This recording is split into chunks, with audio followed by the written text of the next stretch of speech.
Before we dive into today's episode, I have something truly special to share. Next September, I'll be leading an intimate women's retreat through the south of France and northern Italy, and you're invited. Picture this: mornings exploring the colorful markets of the French Riviera, afternoons sipping wine, and a hotel view with golden Mediterranean sunsets.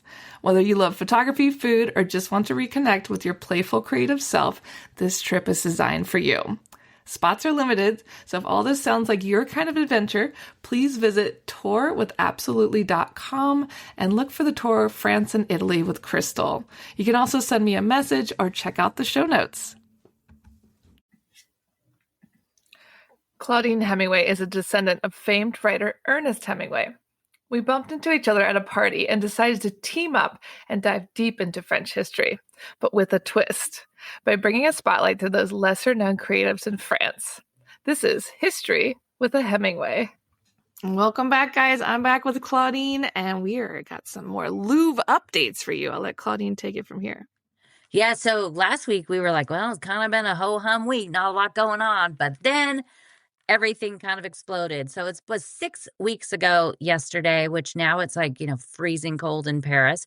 But 6 weeks ago is when this all happened on Sunday morning, October 19th. And just last week, I think it was on Wednesday, it got very exciting, and lots of stuff was going on. So they arrested the fourth and final member of the thieves that acted on that day alone in place. So of course, there's probably other people, the orchestrator and stuff like that. But they now have all four people that were there on site in the morning. At first, investigators were calling him XH4, but we now know his name was Rashid. He was arrested in the city of Laval, which is 175 miles from Paris, kind of off towards Brittany. And he had been monitored for days. So they were watching him. He was arrested at a construction site. So he was doing some construction work outside of Paris. And when he was arrested, they also arrested his brother, sister, and a female friend. So they were all picked up at the same time. The Parisian La Parisienne paper was able to get some exclusive information from the prosecutor's office saying that the suspects have all been very tight-lipped in this whole story, but they do, some of the things we know is the two thieves that cut through the glass that went into the Galerie d'Apollon and were the ones that actually, had their hands on the jewels. Those two gentlemen were both friends and knew each other prior to the crime. The one, Abdoulaye, and I'm probably completely butchering the name, but Abdoulaye N is, they don't announce the last names, but he is also better known as Doudou Cross Batum. And if you look him up on YouTube, you could find him because he was involved in like the moto rodeos, which years ago was a big thing here. And these motorcycle gangs would take over the peripherique in these towns and they do flip a wheelie and all these crazy things. They were called rodeos, which I always thought was kind of funny. I kind of love that. And that his name is kind of great. Yeah, I mean, when you say rodeo, I just imagine it being this like literally like a circus. And I think it was like terrifying to people in cars. Yeah, seriously. Like, I want to see videos of this. Yeah, well, you could go look him up on YouTube. But the other gentleman, IEG, stated that he was asked to take part in the crime just the day before. We don't know who asked him. Other comments included that the two of them had thought the Louvre was closed on Sunday. They also thought that the Louvre Museum was really only at the pyramid and underneath the pyramid, and that is it. So they really didn't know a lot. But again, we're just getting, they're only releasing very little information. The other getaway on the high-powered scooter, Slimane, and he was already arrested. And then, of course, the newest one, Rashid, he was the one that was arrested last week. On Thursday, they actually indicted him, and then they released the three, his brother, sister, and the female that was with him. They were released free to go. But they released a wife of one of the other gentlemen. We're not sure which one of the gentlemen is his wife, is the wife, but she was released, but she's still under judicial control. So she's still, in the mix of it, but she was someone indicted, I think, but just free to go home. Two of the arrested individuals have mentioned that they had talked to somebody with a Slavic accent, and one of them even said he met them in a park. So we don't know a lot more about that, but they were all offered 15,000 euros to do the job, each one of them. That's not much. Not very much considering everything. But, I guess if they thought they didn't even know that the building was the Louvre, and they were just, one guy just thought he was breaking into a building, then maybe 15,000 euros was more than enough. It's pretty wild to even trick the people doing it. Yeah, it's crazy. But again, who knows what they're saying? Now that they have the fourth one, and the other three, the first three that were held, they were all arrested because of DNA. So their DNA was in the system. The fourth one, he was arrested because of video surveillance and phone. So they found a whole burner phone. They call it war phones, like WAR, war phones here. But they were using these burner phones, and they were able to get and track them back to being in and around the Louvre on September 22nd, 23rd, and the 29th. Two of the phones were only being used on Wi-Fi, so it gave them even more of a pinpoint location of where they were using it, because it only clicked on when they were on the Wi-Fi. So this was definitely very premeditated. But we don't know, are those phones, I don't think those phones belong to these guys. So I think they belong to people that were orchestrating it and putting it together, like the brains of the operation. So, but it is really fascinating that they were able to use those. So they found this gentleman, the fourth one, arrested. But what they also were able to do was, because of video footage, so they were using public footage, public video from around, all around the city, because there's tons of cameras here, and then also private cameras, so outside of businesses, like you have it pointing to your street. And so they were able to backtrack. So we now know what happened before the crime. So on that morning, on October 19th at 7:30 in the morning, two thieves, both wearing helmets, left their town. One was on a Suzuki Bergman scooter. The other was in a white Citroen Berlingo van. They drove to just outside of La Valette, there on the northeastern edge of Paris. They drove the van there, parked it on the banks of the Seine. The driver got on the scooter, and they went back to their home. So at 8:30, 1 hour before the break-in, they basically all left, and then one was on the Suzuki scooter. One was in the furniture lift. They left their town.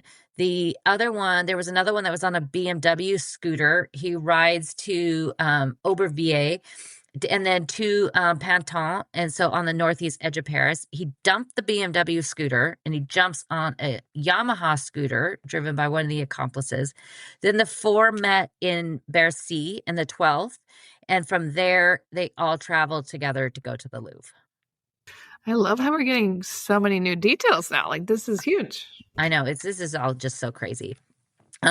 So they went that way. The two on the motorcycle, when they got to the Louvre, because the truck, the Louvre, the K on the outside, it's one way, and it's driving away from the Louvre. And so the truck was facing traffic. So when they got there, the two guys on their motorcycle basically held up traffic. So also, again, nobody noticed this, held the traffic back so the truck could turn around and drive up onto the sidewalk. What the heck? And no one was paying attention to this? And then one thing as I was down there that, at 12 o'clock when everything was announced, and I was near there. So I went there, and there's, and you could look at my pictures or pictures people posted on the news. There's orange, safety cones. And I thought those were added later by the police. The crooks did that. They put out these orange cones, which also helps make it look more legit. That was pretty smart, along with the vests. Yeah. So then they go up into the room and stuff. So as they're coming down, they were going to set the truck on fire. There was a piece of cloth that they were going to, it had some sort of chemical on it, and there was a blowtorch. But because some security were running down the K towards them, that's when they got spooked. When we've talked about for weeks about the crown that was dropped. It wasn't dropped on the sidewalk, it was dropped into the moat. So below the sidewalk, there's this really beautiful gate that goes around it, and then it goes down a couple feet. So that's kind of, as lack of a better term, the moat. So that is where the crown fell. So that's why they didn't take it, because they couldn't get to it. Ah, that all makes more sense now. We didn't get this information for too long. I know. So because there's other holes in this scenario that I'm like, what? I was like, this doesn't make any sense. And so I'll wait to see what they're going to say to fill in some of those things. But some of this stuff, like people are, all of this stuff, like, well, if this happened, I was like, I don't know. I was like, this whole, like some things, I'm like, this just doesn't work out. This doesn't seem right. And it's probably because there's more to the story we don't know. But that's also why nobody picked it up off the street and took it. Well, that was good news for us. Yeah, I mean, the security was there pretty quickly, but that is why, because it fell down there. One of them, as they came down, he ripped his part of his shirt was ripped too. So that was another thing that was left behind, is a piece of his shirt among everything else. So, but with the phone, they were able to track the phones also back to October 2nd, where they started to contact people in and around Paris, very specifically staying very close to Paris, to rent one of those furniture lifts. And so they have, all these phone numbers of people. And it was on October 2nd that they ended up, finding the guy that they wanted to rent this. And so they talked to him on October 2nd. The guy that was on the phone to the gentleman renting this, gave a name, like Diallo was the name. And then they made the meeting for October 10th. When they arrived, they threatened the owner. There's been all sorts of stories about, like, that he beat him up and all this. But they said he threatened the owner, and he demanded to know where the tracking device was hidden on the lift. Because I guess, because this guy rents it out. So there's a tracking device, and he made them show it, and then they destroyed it. So they were pretty smart about all of that. But we don't know if those were the 4 guys that acted that day. Yeah. Or if it was other. I'm imagining it's probably other, because they also probably don't want that same person being like, hey, but he did report this, the guy, and other people are like, well, why didn't they report it? And like, he did, but on October 10th, it was just a stolen vehicle. Yeah. See, the whole thing's just not really adding up. It's just there's so many things, but also, like, it's funny, like the day after the theft, and I'm like walking across, and I'm going over to the Louvre, and I just see a guy in a scooter wearing like a yellow vest, and I'm like, oh, who is that? But, Now we're all paranoid about the yellow vest. And, one of the guys was like, one of the, what do they call them? The pirate taxi, like, the guys that you're supposed to avoid at the airport. Yeah. One of those, one of the guys had done that before. But it's like, you can't really go through your whole life thinking that every Uber or everything you do, like, is this guy I'm walking next to on the street gonna probably, rob the Pentagon tomorrow? Like, we don't know. But it's funny when we start to think about something, that's all we can see. It was kind of like, I don't remember, like years ago when those 2 people were driving around DC shooting people, and everyone said it was a white van, Yes. And it wasn't. But every time everybody saw a white van, they freaked out. Oh, yeah, and they were calling in all the time saying, we saw this white van. Yeah. So, I mean, that's one good thing about France with all of this, is that it's very controlled what they're sending out. And we were just talking about that. Like, I've had people say, how do you know all of this? And where are you getting your information? And it's like, it's all, I just am constantly searching, like, the newspapers, and, get Google alerts about the prosecutor and all of these things. They're going, the prosecutor's going on the French radio, and I'm watching those and recording them and transcribing them. So I'm getting all of the words, they're saying. But I'm not really getting anything that anybody else can't. But it's nice here because you're not filtering through, well, is this true or is this not? Because they control it. and press releases. And so everybody's getting the same information. Exactly. I mean, it's just a matter of going through and, figuring it out. But we are in France, so, we're paying closer attention. It's easier to find this stuff. But yeah, definitely, like anybody can find this information if you're looking for it. Yeah, it is. So this happened. So this was, I think it was Tuesday, I think it was the arrest. I had actually been, yeah, it was Tuesday. I was invited to go to see the inauguration of two chapels that had been restored in Saint-Sulpice, and like the mayor of the Saint-Germain, and for somebody from the major, the main Paris mayor's office was there. And I got to go there, and the people that can restored it. And so I'm sitting there, and all of a sudden I get this text message that they had arrested more people, and I'm like, oh my God, wrap this up. I gotta go. And so as soon as they got done talking, I literally had to like run out of there because I was trying to follow up the news. So that happened. They announced that. Then just literally hours later, they announced that in 2018, at that point, there had been a lot of robberies in the high-end luxury stores, especially in the center of Paris. They're in like the first, with Place Vendôme and everything. So there was a lot of that going on. So the prefecture of Paris and the president of the Louvre at the time, Jean-Luc Martinez, they had said, you should definitely have like a security audit and make sure everything's okay. And I mean, they were doing this to all the places in the center. And so Martinez had the safety team from Van Cleef and Arpels, the jewelry, conglomerate, come in and audit the security of especially the Galerie d'Apollon. The audit resulted in a 2-page report. It's now not good for the Louvre at all, and it's going to get worse from what I'll tell you. But Van Cleef security pointed out the vulnerability specifically of the balcony. To make matters worse, they even mentioned that a furniture lift could easily reach the balcony and somebody could break in the window. So they called this a long time ago. Literally just like it is. So 6 years ago, it would also mention that the security cameras on the facade were not adequate to covering the space. And so they didn't know about this report, or they say they didn't know about this report.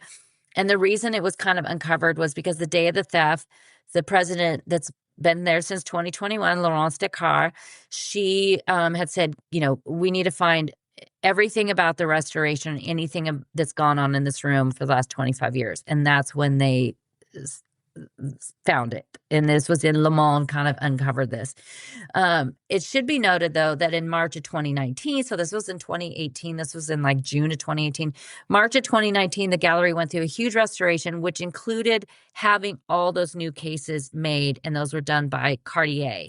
So, we know from the last few episodes where I said about how, they had these saws that they cut through the glass, but it didn't even break or shatter the glass. It literally left a pile of like glass dust. And they had to they rammed it with their shoulder to just open it just enough to fit their hand in and grab. So that was something that was fixed.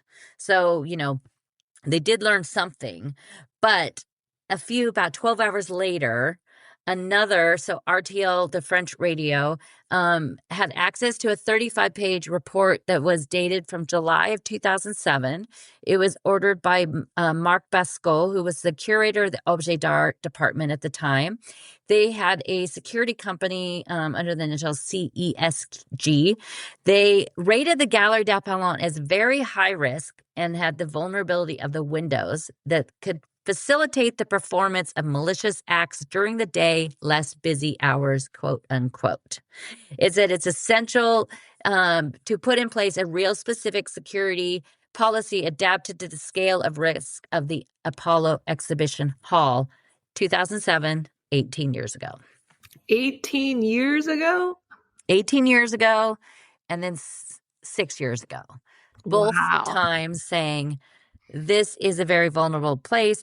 They had even mentioned that, they should do something like, under the pyramid, like when, there's an auditorium right there, there's a big exhibition hall. But if you place something, put something like that there where There's no windows. If somebody's getting in, it's going to take a long way for them to get out. All of this stuff. Like if you go to, even if you go to the Musée des Arts Décoratifs, they have 2 rooms that are filled with jewelry, but it's like inside. There's no window on it except for like the door you walk in, but it's inside. It's protected.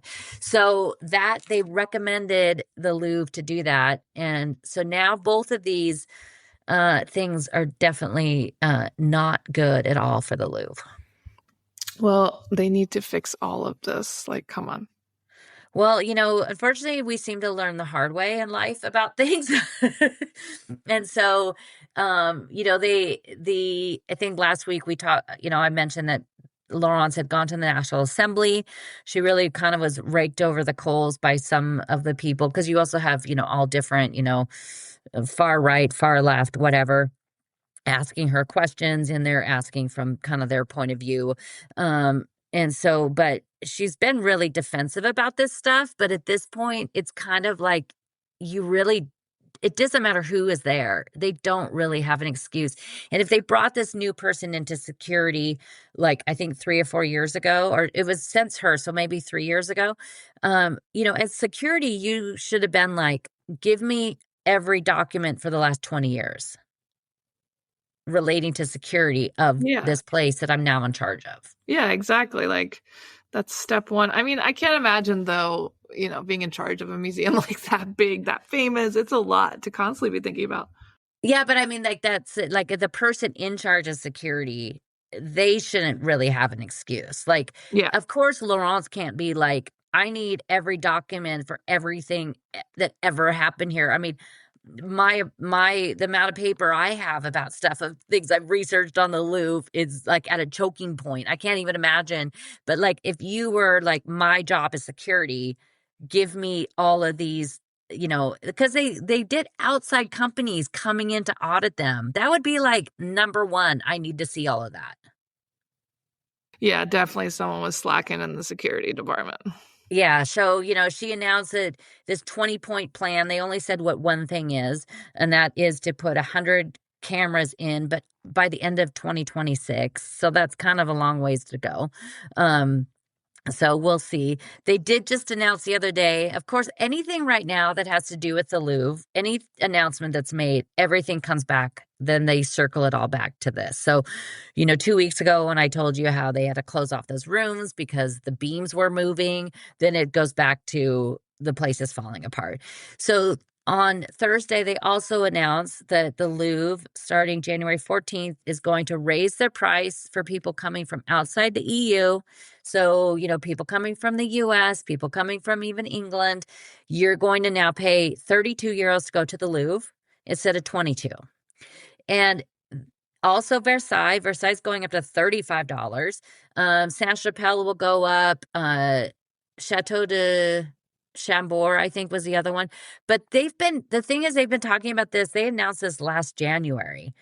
But now all of the media is saying the Louvre is raising their prices because they've got to fix everything and they need more money. But this has been something they talked about 11 months ago. Well, there you go, guys. We've known about this for a long time. And actually, that still feels like a deal for the biggest museum in the world. It still is a pretty good deal. I mean, some people are pretty upset, but I just saw that in the U.S., if you don't live in the U.S. and you want to go to a national park, they're raising it to like $250 from like $20. Is that for real? Yeah. Wow. Yeah.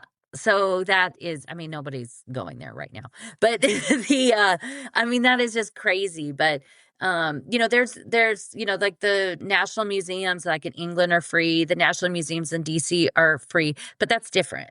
Those are like national museums.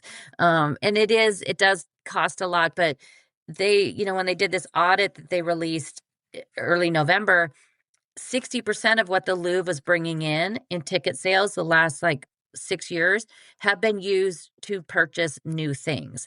So we could only hope that with this extra money that they do use that to actually fix things and not buy things. Well, I think they have definitely priorities now.